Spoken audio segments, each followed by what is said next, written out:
Before we start with the very first phase of the double diamond, it's time for a public service announcement brought to you by my personal adoration for a special kind of flat bread, which some of you may know as pizza. While there are many different ways to make pizza, I personally prefer the pizza napoletana. That's the one with the thin base and the fluffy yet crunchy crust. And the best part, it is super easy to make by yourself. The dough is just water and yeast and flour, and that's all it takes. Let it rest for half a day, then form a thin bread from it, add tomato sauce, Italian herbs and whatever you like on top of it. I recommend to not use more than 3 or 4 toppings. And next, this is the crucial part, heat your oven to its maximum. Ignore everybody who tells you otherwise. Italians love it hot. Place the pizza for 4 to 6 minutes in the lower third of your oven and make sure not to forget about it. Once the mozzarella starts to get light brown dots, it's ready. What you end up with is this delicious, crunchy...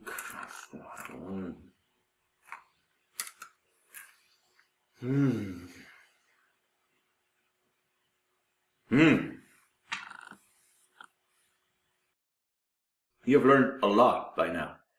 The last part you are missing is the very basic research. As you've experienced, without this research, pretty much every decision in the rest of the process is based on assumptions. And you don't want to make the assumption meter go wham, do you? Do you? Right, so that's why we're looking at ways to gather knowledge in this video.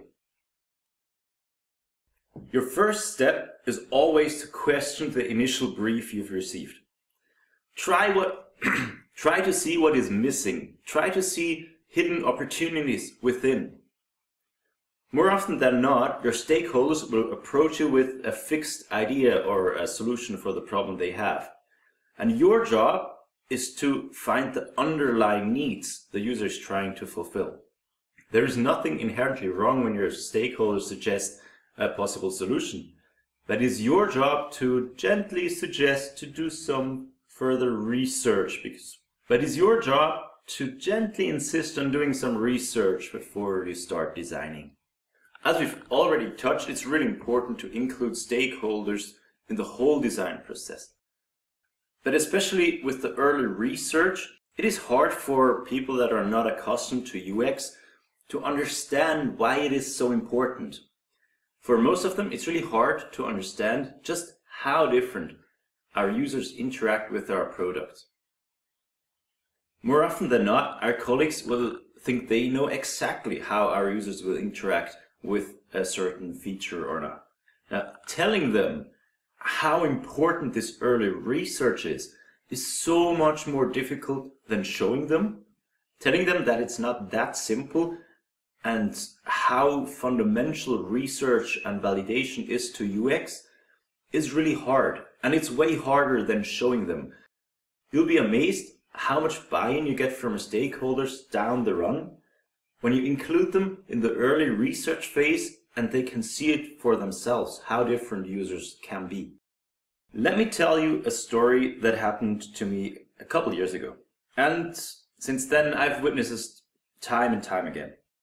I was tasked to lead a UX redesign of a large intranet, and we decided to build a paper prototype and test that with 6 to 8 participants.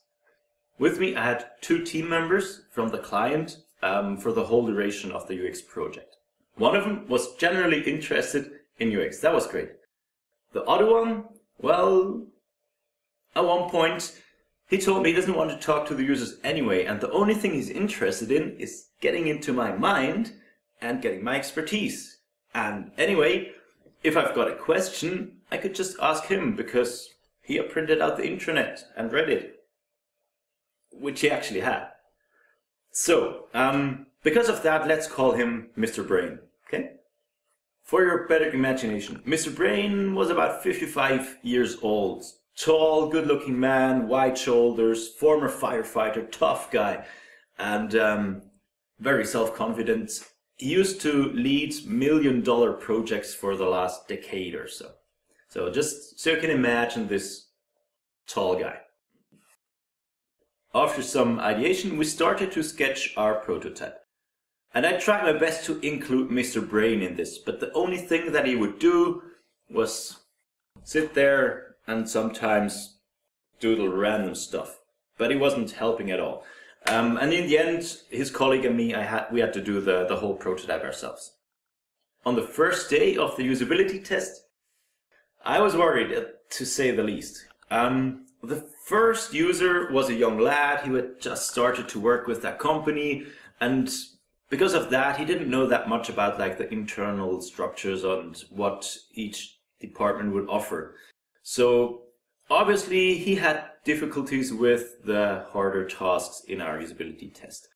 For me, as a UX designer, that was perfect because I learned so much from just that single session alone. Not so for Mr. Brain, who in the end commented, well, this wasn't the brightest person. Yeah, thanks. Because the second participant had issues with the prototype too, we started to change it around, and Mr. Brain started to loosen up and actually participated in drawing the prototype and had some good ideas too. So that was great. And the next participant that would join us, and that's really important here, was a friend of Mr. Brain, and Mr. Brain thought really highly of this man. At one point, he even told us, now you're gonna see how an intelligent person is going to solve it. Yeah, right. You guessed it. Mr. Brain's friends did really bad. And that changed everything. Not for me, but for Mr. Brain. He suddenly saw that it was not his perfect idea that we had all along and the users were just dumb. But it was our mental model that we had from how they would act in the intranet that just did not fit. And we had to do major rework on the prototype to get that right. From that moment on, it was really easy to integrate Mr. Brain in the process. We finished our 2 days of usability testing and prototyping. At the end, Mr. Brain and I coincidentally left the building together.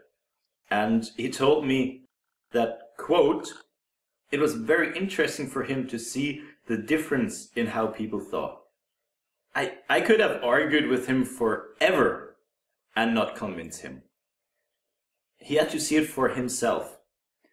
And I've had that same success with CEOs or international project managers since then.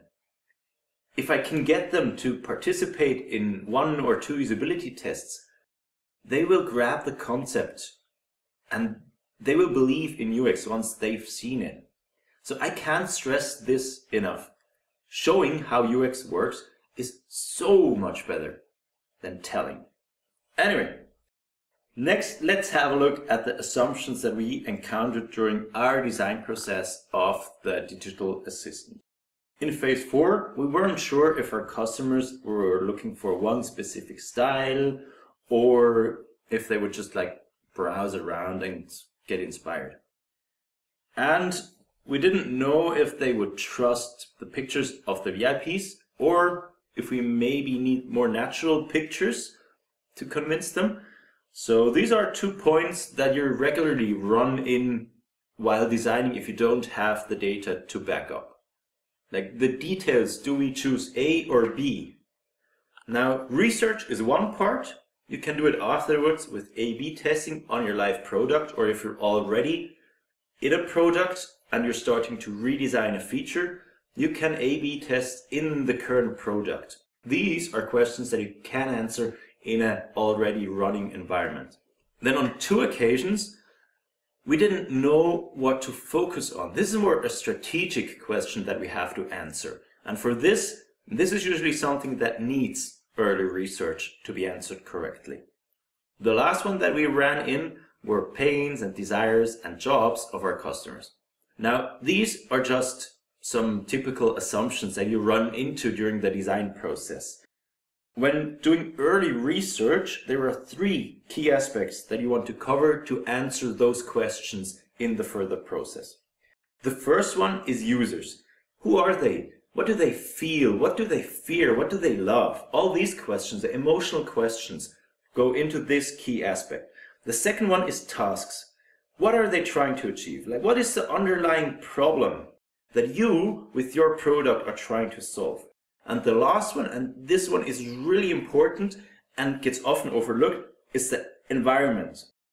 In what context are they using our product? Is it at a desk? Is it at home, at work, on their commute? Is it something they use casually?